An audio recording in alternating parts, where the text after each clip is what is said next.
حضرت مالک بن دینار رحمۃ اللہ تعالیٰ علیہ بڑے لوگوں میں سے ہیں. اللہ تبارک و تعالیٰ نے بڑے درجات عطا فرمائے. اہل طریقت میں، اہل تصوف میں، اہل علم و عرفان میں بڑا نام رکھتے ہیں. ایک یہودی کے ہمسائے تھے. شاہ فرید الدین عطار رحمۃ اللہ علیہ نے تذکرۃ الاولیاء میں لکھا ہے. آپ کبھی کیفیت دیکھیں سامنے والے کے رویے کی اور ان کے رویے کی. ایک یہودی کے ہمسائے تھے. وہ یہودی کیا کرتا کہ اس نے وہ جو پرنالہ تھا حضرت مالک بن دینار رحمۃ اللہ علیہ کا، اس میں وہ اپنے گھر کا سارا کچرا ڈال دیتا، ساری گندگی ڈال دیتا، بول و براز ڈال دیتا، پخانہ و پیشاب ڈال دیتا. اب یہ کتنی یہ کہ تلخ بات ہے، اور کتنی انسانی طبیعت پر یہ بات گران گزرتی ہے، کتنا یہ سخت مسئلہ ہے. حضرت اس کے ہمسائے تھے. وہ روز یہ کام کرتا کہ آپ کے پرنالے سے وہ روزانہ گندگی پھینکتا. اس نے حد کر دی تنگ کرنے کی. یہ اس کا رویہ تھا اب جب اس نے پوری شرارت کر لی اور جس قدر اس کے پاس تیل تھا آگ جلانے کو، اس نے سارا ہی ڈال لیا. جو بن سکتا تھا اس نے کر لیا. اب تنگ آ گیا جب کہ یار یہ تو بولتے ہی نہیں. تو حضرت مالک بن دینار رحمۃ اللہ علیہ سے ملا اور ملاقات کر کے کہنے لگا، وہ آپ کے ہاں روز کچرا جاتا ہے تو آپ نے کبھی کچھ کہا نہیں. فرمانے لگے کہنا کیا ہے، تم پڑوسی ہو، پڑوسیوں کے حقوق ہوتے ہیں. میں نے ایک جھاڑو رکھ دیا، ایک برتن رکھ دیا ہے، اور جب کچرا آتا ہے تو میں اٹھا کر کے باہر پھینک دیتا ہوں. ذہن بنا لیا ہے کہ یہ روز آئے گا اور روز میں نے پھینکنا ہے. اللہ اکبر. وہ شخص کہتا ہے کہ تقریر نہیں کر رہے تھے حضرت، خطاب نہیں کر رہے تھے، میری اور حضرت کی گفتگو ہو رہی تھی. جب فرمایا کہ رکھ دیا ہے میں نے، اور میں نے طے کر لیا ہے کہ اس کو کچرے کو روز آنا ہے، گندگی کو روز آنا ہے، اور میں نے اٹھا کر کے باہر پھینکنا ہے، تو فٹافٹ پوچھتا ہے، کہتا ہے حضرت یہ آپ نے کہاں سے سیکھا ہے؟ فرمایا اللہ کے قرآن سے. حضرت مالک بن دینار سے کہتا ہے کہاں سے سیکھا؟ فرمایا اللہ کے قرآن سے. اللہ کے قرآن سے سیکھا ہے. رب فرماتا ہے والقاظمین الغیظ والعافین عن الناس. وہ لوگ جو غصے کو پی جاتے ہیں اور لوگوں سے درگزر کرتے ہیں. واللہ یحب المحسنین. اللہ ان نیک لوگوں سے محبت فرماتا ہے. والقاظمین الغیظ، وہ لوگ جو غصہ پی جاتے ہیں. والعافین عن الناس، اور لوگوں سے درگزر کرتے ہیں. واللہ یحب المحسنین. اللہ ان نیکوں کاروں سے محبت کرتا ہے. میں نے یہ رب کے قرآن سے سیکھا ہے کہ غصہ پی جانا ہے، لوگوں کو معاف کرنا ہے، تاکہ رب تو پیار کرے اب آپ نقطے کو سمجھے. صوفی کا ذہن کیا ہے؟ درویش بتاتے کیا ہیں؟ فرماتے ہیں تو سمجھ، درگزر تجھے کر رہا ہوں، غصہ میں پی رہا ہوں، لیکن لالچ میرا یہ ہے کہ میرا رب مجھ سے پیار کرے. اللہ کی محبت میں یہ کر رہا ہوں کہ مالک مجھ سے پیار کرے.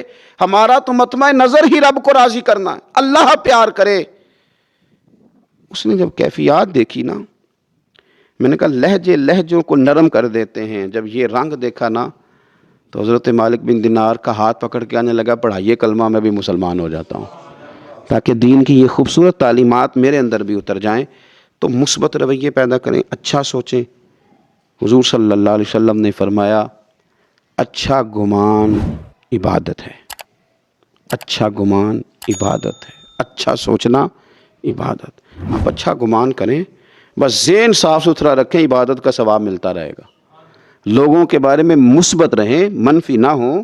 مومن صالح کے بارے میں اچھے نظریات رکھیں، عبادت کا ثواب ملتا رہے گا. انس بن مالک رضی اللہ تعالیٰ عنہ فرماتے ہیں کہ میں مسجد نبی سے باہر آیا تو ایک صحابی اپنا مکان بنا رہے تھے. دیواریں بلند کر لی تھی، چھت کے قریب پہنچے ہوئے تھے. میں مسجد سے نکل کے آ رہا تھا تو وہ رستے میں مجھے مل گئے. سلام کے بعد کہنے لگے انس مسجد سے آ رہے ہو؟ اپنا کام کر رہے ہیں. میں بھی گزرتا ہوں لوگ کام کر رہے ہوتے ہیں، وہ بھی گزرے. چونکہ شوق تھا قرآن پاک کا، ایک دوسرے کے ساتھ قرآن مجید کی بات کرنے کا شوق تھا.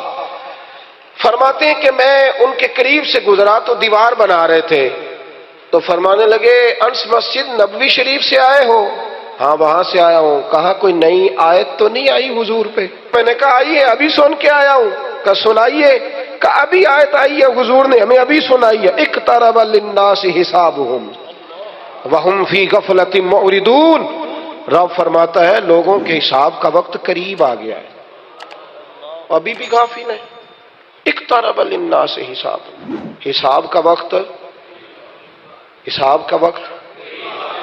جس کی عمر 60 سال ہے اس کی تو 30 سال گزر گئی، تو باقی تو آدھی رہ گئی. اور جس کی 40 ہے اس کی تو بھائی 70% بیت گئی ہے. پتہ نہیں میں آپ کو بات بھی سمجھا پا رہا ہوں کہ نہیں سمجھا پا رہا.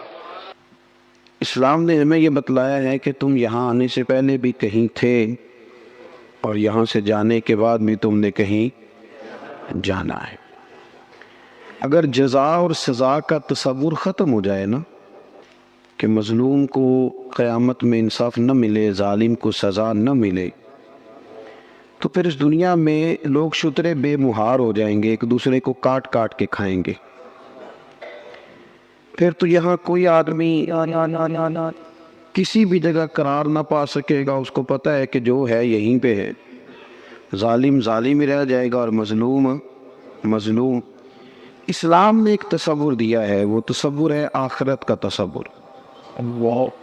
اور یہ وہ تصور ہے کہ جس پر اسلامی عقیدے کی بنیاد کھڑی ہے کہ تم نے مرنا ہے، پھر تم نے اللہ کی بارگاہ میں حاضر ہونا ہے، پھر تمہارے لیے جزا اور سزا کا فیصلہ ہونا ہے.